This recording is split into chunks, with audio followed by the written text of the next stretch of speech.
Perlu diketahui bahwa saat ini timnas Indonesia masih memiliki beberapa pemain keturunan yang ternyata belum dinaturalisasi. Nah, untuk beberapa pemain diaspora yang belum menjadi warga negara Indonesia itu, nanti akan dibahas sebanyak 3 pemain dalam ulasan artikel berikut ini. Jadi, untuk ketiganya memang mereka belum bisa membela skuad Garuda, namun ada prediksi dalam waktu dekat bahwa mereka semua bisa menjadi WNI. Rumor berkembang seiring FIFA Matchday pada Juni. Selain itu, ada kode dari ayahnya salah satu pemain diaspora itu yang tiba di tanah air dan baru saja menjadi mualaf. 1. Miliano Jonathans. Nama Miliano memang tidak henti-hentinya dikaitkan dengan proses naturalisasi. Kendati demikian, Exco PSSI mempertegas belum ada dokumen yang sedang diurus. Namun, dengan melihat ayah dari Miliano yakni Dennis Jonathans yang baru masuk Islam dan jadi mualaf, itu seolah mengartikan ayahnya tengah berhijrah. Termasuk nanti anaknya mungkin hijrah kewarganegaraan dari Belanda menjadi Indonesia lewat proses naturalisasi hingga jadi WNI mungkin pada Juni mendatang.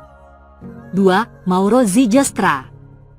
Pemain berusia 20 tahun ini juga bernasib sama dengan Miliano, yakni Zigestra juga seringkali dikaitkan untuk jadi pemain timnas paling potensial. Mauro sering dikaitkan dengan naturalisasi dan timnas, terutama sejak dirinya menyatakan keterbukaan. Dilansir dari beragam sumber, Mauro tengah mempelajari bahasa Indonesia. Dia rela belajar secara konsisten, sampai berniat ingin ambil kursus bahasa Indo. 3. Tristan Goijer. Nama Tristan juga selalu santer menjadi rumor calon pemain keturunan Indonesia yang bisa dinaturalisasi.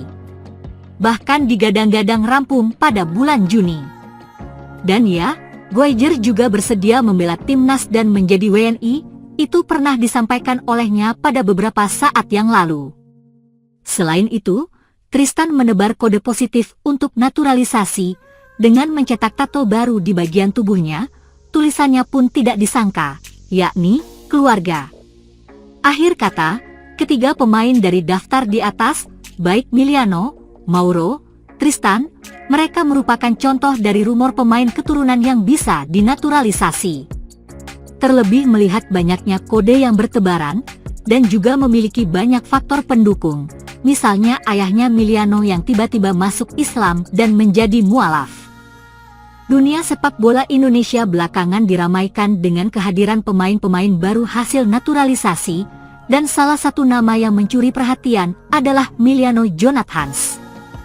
Pemain muda berbakat ini dianggap sebagai salah satu aset berharga untuk masa depan timnas Indonesia, terutama dengan ambisi besar seperti lolos ke Piala Dunia.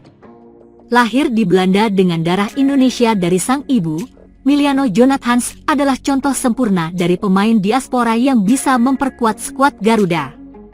Meski belum resmi menjalani proses naturalisasi, Miliano Jonathans menjadi harapan baru para penggemar untuk berduet dengan Ula Romeni. Karir sepak bola Miliano Jonathans dimulai di Akademi Vitesse Youth, klub yang dikenal sebagai tempat berkembangnya bintang-bintang muda Eropa. Di sana, dia belajar banyak tentang permainan modern dan teknik tinggi, sesuatu yang bisa menjadi keunggulannya jika suatu hari bermain untuk timnas Indonesia. Tidak heran jika banyak yang membandingkannya dengan legenda Belanda seperti pelatih baru timnas Indonesia Patrick Kluivert, mengingat postur tubuhnya yang tinggi dan kemampuan finisher yang tajam.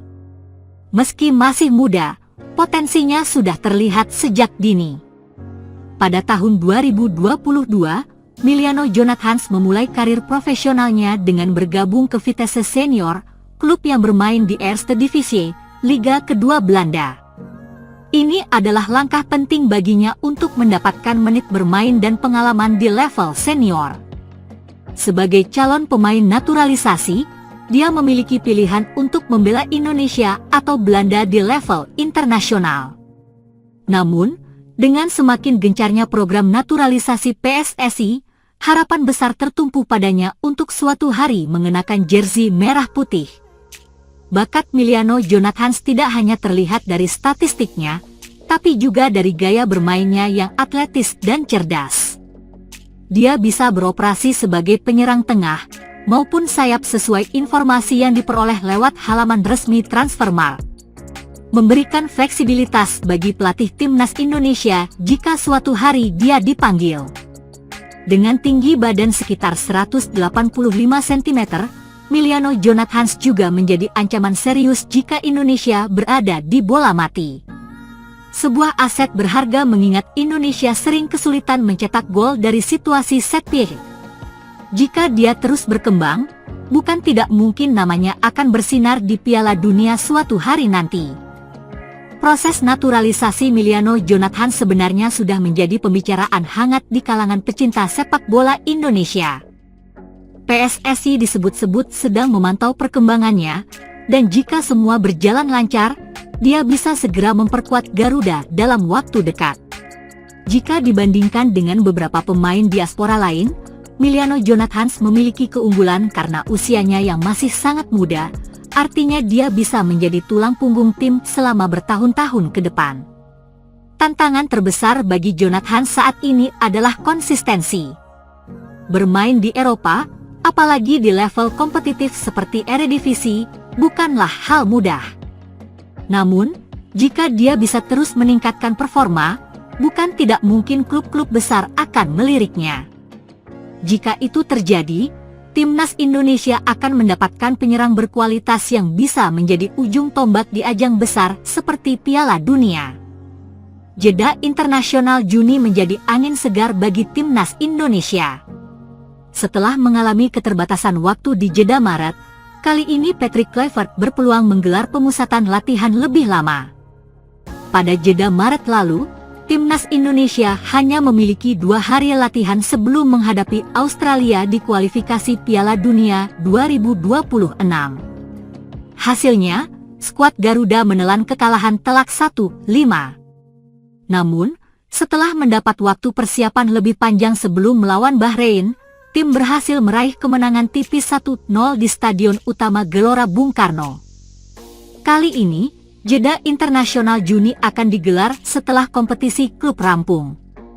Hal ini memungkinkan Kluivert memanggil para pemain lebih awal dan menggelar persiapan lebih matang. Liga 1 2024 hingga 2025, misalnya, dijadwalkan menutup musim pada 24 Mei. Dengan jeda 11 hari sebelum laga pertama melawan Cina pada 5 Juni, Kluivert dan asistennya, Alex Pastoor, punya kesempatan untuk menyusun strategi lebih baik dan meningkatkan kekompakan tim. Tidak hanya dari Liga 1, beberapa pemain yang berlaga di luar negeri juga memiliki waktu yang cukup untuk bergabung dengan timnas Indonesia. Nathan Coulon, Swansea City, Ula Romeni, dan Marcelino Ferdinand, Oxford United, akan menyelesaikan musim mereka di divisi Championship pada 3 Mei, kecuali bagi tim yang lolos playoff promosi. Di Italia, Serie A yang menjadi tempat berkarir Jai Izes bersama Venezia akan berakhir pada 25 Mei. Mayoritas liga-liga Eropa pun akan selesai di kisaran waktu yang sama, kecuali MLS di Amerika Serikat. Martin Paes yang bermain untuk FC Dallas tetap harus menjalani kompetisi domestik, tetapi klubnya diwajibkan melepas pemain untuk membela tim nasional. Dengan kondisi ini, timnas Indonesia bisa memanfaatkan waktu setidaknya 10 hari untuk melakukan persiapan sebelum laga melawan Cina pada 5 Juni dan Jepang pada 10 Juni. Hal ini sangat kontras dibanding persiapan sebelumnya yang terbilang singkat dan berdampak pada performa tim di lapangan. Patrick Kluivert pun menyambut baik peluang ini. Menurut saya, hasil ini baru awal bagi kami. Kami masih punya lebih banyak waktu dan para pemain semakin bermain baik, ujar Kluivert usai kemenangan melawan Bahrain. Lebih banyak waktu latihan berarti kesempatan lebih besar bagi Kluivert untuk membentuk karakter permainan timnas Indonesia.